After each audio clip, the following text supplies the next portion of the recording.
ایک دفعہ ایک ملک کا بادشاہ بیمار ہو گیا۔ جب بادشاہ نے دیکھا کہ اس کے بچنے کی کوئی امید نہیں تو اس نے اپنے ملک کی رعایا میں اعلان کروا دیا کہ وہ اپنی بادشاہت اس کے نام کر دے گا، جو اس کے مرنے کے بعد اس کی جگہ ایک رات قبر میں گزارے گا۔ سب لوگ بہت خوف زدہ ہوئے، کوئی بھی یہ کام کرنے کو تیار نہ تھا کہ ہم کیسے ایک رات قبر میں گزار سکتے ہیں۔ اسی دوران ایک کمہار جس نے ساری زندگی کچھ جمع ہی نہ کیا تھا، اس کے پاس سوائے ایک گدھے کے کچھ نہ تھا۔ اس نے سوچا کہ اگر وہ ایسا کر لے تو وہ بادشاہ بن سکتا ہے اور حساب کتاب میں کیا جواب دینا پڑے گا۔ اس کے پاس تھا ہی کیا، ایک گدھا اور بس۔ تو اس نے اعلان کر دیا کہ وہ ایک رات بادشاہ کی جگہ قبر میں گزارے گا اور اس کے بعد وہ بادشاہت سنبھالے گا۔ بادشاہ کے مرنے کے فوراً بعد ایسا ہی ہوا۔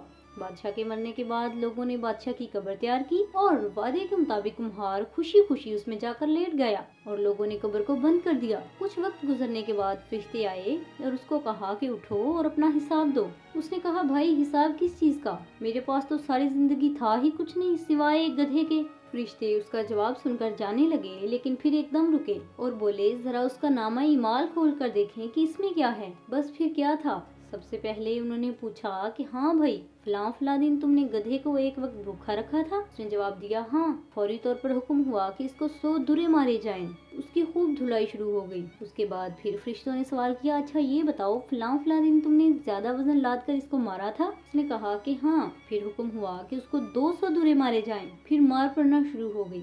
غرض صبح تک اس کو مار پڑتی رہی۔ صبح جب سب لوگ اکٹھے ہوئے اور قبر کشائی کی کہ اپنے نئے بادشاہ کا استقبال کر سکیں، جیسے ہی انہوں نے قبر کھولی تو اس کمہار نے باہر نکل کر دوڑ لگا دی۔ سب لوگوں نے پوچھا، بادشاہ سلامت کدھر جا رہے ہیں؟ ہم آپ کا انتظار کر رہے ہیں اور آپ بھاگے جا رہے ہیں۔ تو اس نے جواب دیا، او بھائیو، پوری رات میں گدھے کا حساب نہیں دے سکا تو پوری رایا کا حساب کون دیتا پھرے گا؟ جی ہاں ناظرین گرامی، یہ کہانی تھی ایک کمہار کی کہ جس کے پاس ایک گدھے کے علاوہ کچھ تھا ہی نہیں اور اسے لگتا تھا کہ میں بھلے کس چیز کے بارے میں جواب دے ہوں گا، جبکہ میرے پاس تو بس ایک گدھا ہی ہے۔ لیکن جب اسے قبر میں صرف ایک گدھے کے بارے میں ہی سوال پوچھے گئے تو اس کا جواب نہ دے سکا۔ کیا کبھی سوچا ہے کہ ہم نے بھی حساب دینا ہے اور نہ جانے کس کس چیز کے بارے میں دینا ہے؟ اللہ تعالیٰ کی دی ہوئی بے شمار نعمتیں ہمارے پاس موجود ہیں اور ہم نے کبھی ان کے بارے میں سوچا تک نہیں کہ ہم ان کے ساتھ کیا کرتے ہیں۔ ہمارا رویہ کیسا ہے؟ کیا ہم اپنے حقوق و فرائض صحیح طریقے سے انجام دے رہے ہیں؟ کیا ہم اس قابل ہیں کہ اگر ہمیں ایک رات قبر میں گزارنے کے لیے دی جائے تو ہم اپنا حساب دے سکیں گے یا نہیں؟ کیا ہم نے خود کو اس دن کے لیے تیار رکھا ہوا ہے؟ کیا ہم اپنی زندگی کا ہر ایک پل یہ سوچ کر گزار رہے ہیں کہ آج کی رات ہم نے قبر میں گزارنی ہے؟ تو ناظرین گرامی، آپ سب نے یہ بات کمنٹ باکس میں ضرور بتانی ہے کہ آپ کہاں کھڑے ہیں، آپ اپنی زندگی میں موجود چیزوں کے ساتھ کیسا سلوک کرتے ہیں اور آپ قبر میں اپنی پہلی رات گزارنے کے بارے میں کیا سوچتے ہیں۔ کیا آپ بھی کمہار کی طرح اپنی قبر سے اٹھ کر دوڑ لگا دیں گے یا پھر اپنا حساب دے پائیں گے؟ تو ناظرین گرامی، یہ تھی آج کی ایک دلچسپ کہانی۔ ملتے ہیں ایک نئی کہانی کے ساتھ، تب تک کے لیے اللہ حافظ۔